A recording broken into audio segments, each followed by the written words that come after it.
original people of the land, what we were talking about. Huh? So what ended up happening is all of these illegal settlements. The UN condemns the illegal settlements. It agrees with that. It says when people talk about UN law, the same UN that is mixed with the British that gave you the land is the same that is condemning these illegal settlements. That is saying that their houses are being taken.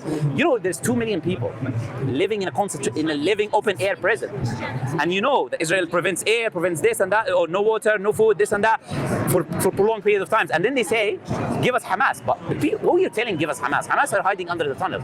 You're telling basic women and children, you know, population of us is 70% women and children. You're telling women and children, go give us Hamas who's hiding under the tunnels with weapons. What are you going to do for you? And why did Hamas exist to begin with? They existed because you took over the land forcibly, and now they're trying to take the land back. Objective fact. Now, the same UN.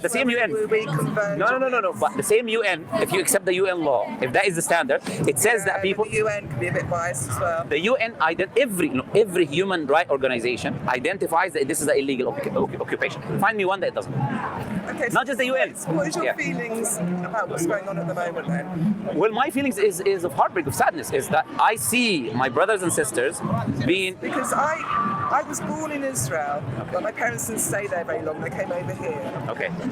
So I went to Israel on October the 5th, and it's the first time that I've been back to Israel for 26 years. Okay. And of course then October the 7th happened, Okay. which was, luckily, we were in Tel Aviv. Okay. But you were far away, yeah. Still going to the bomb shelters and hearing all the news. And in fact, one of the missiles came down 50 meters from where we were standing. Okay. So we came back home quite traumatized. Okay. What are your feelings on Hamas? I'll answer you now. I'll answer you. And I want you to think about what I'm saying now very carefully. Imagine me, I'm saying I was terrified because there is a missile 50 meters away from me, and me saying a missile has came down, killed my whole family in front of my own eyes. I'm collecting the remnants of my children with my hands. This is the everyday life of the Gazan people. Now, when you have an Iron Dome... What is your view on... Would you be happy if Hamas were gone and there was a Palestinian leader? I believe the people who had living their lives for generations should be living their lives for generations. If they were Jewish people who didn't come from Europe, taking people's land, they were living there, they were welcome to stay, and they were welcome to stay under the Islamic Empire at the time. No one kicked them out. So I'm saying the people who are born in these lands, generation after generation, living in the land are the people who are ought to stay in the land. So you won't condemn October the 7th? Look, I cannot condemn October. I'll tell you why. I'll tell you why. People fighting for their rights. I'll tell you what I'll condemn. I'll tell you what I'll condemn.